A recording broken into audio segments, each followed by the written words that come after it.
So what's all this talk about this liver thing? Is it that important? Do we really need a liver? Yes, you need a healthy liver. And the problem is the majority of the population has a fatty liver. And a lot of people don't even know that they have fat in the liver until they get an ultrasound or they get a CAT scan, and then they're shocked. So I think it's number one important to understand about the liver and the importances, as well as how to get the fat out of the liver. There's a great simple thing that you can do, which I'm going to talk about. And there's also a drink that you can make every day to reduce fat on your liver, and with some pretty good science behind it. And I'm going to put those links down below with each of the ingredient that I'm going to talk about. The first thing I want to mention about the liver is that people don't realize that bile is made by the liver. They think it's made by the gallbladder. No, the gallbladder is just a sac that holds the bile. But I want to talk about the importance of bile for a second, because the liver makes the bile. And the more you understand about what bile does, you'll appreciate the liver much, much more. Now, bile is a detergent that helps you break down fat. But exactly what does that mean, break down fat? Let's say, for example, this is some fat, okay?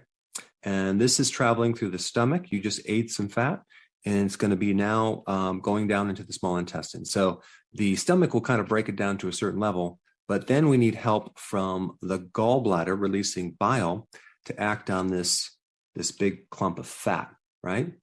So the problem is that bile needs help to break this thing down, and it uses help from the pancreas. There's an enzyme in the pancreas called lipase, okay? Lipid meaning fat, ACE meaning enzyme. The problem is that in order for lipase to do its job, it needs the bile's help. And what the bile is going to do, it's going to break down this significantly so there's more surface area for the enzyme to act on. So this is what bile does. So the bile starts to break this down into small little pieces here. So let me just kind of break all that down right here.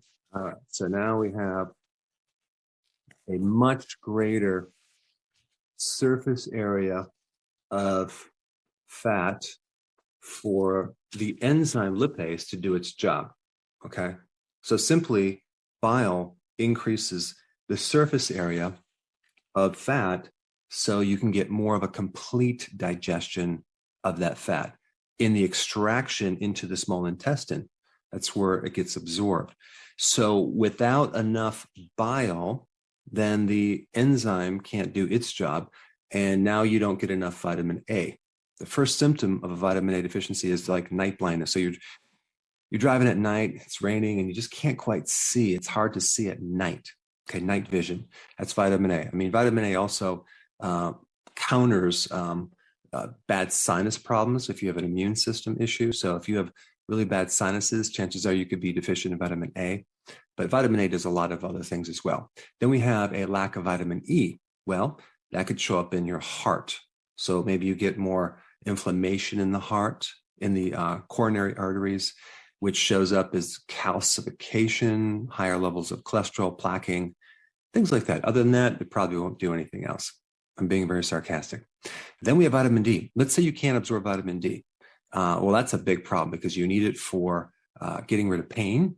You need it for decreasing blood pressure. You need it for the formation of calcium in your bones, and as well as the absorption of calcium in the small intestine. So if you don't have vitamin D, the rate of absorption of calcium is like way, way lower. With vitamin D, you absorb 20 times as much calcium as if you didn't have it. So now you have all sorts of calcium problems like bone loss and problems sleeping at night, and you name it. Then we have vitamin K with vitamin K1 and vitamin K2. If you're deficient in vitamin K1, then you get bruising easily, you bleed easily, you can't clot as well.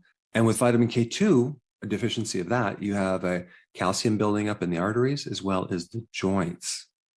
Then we have other fats like omega-3 fatty acids. You need that to keep your inflammation really low. And without enough omega-3 fatty acids, you have all sorts of inflammatory conditions, arthritis, heart problems, even dementia.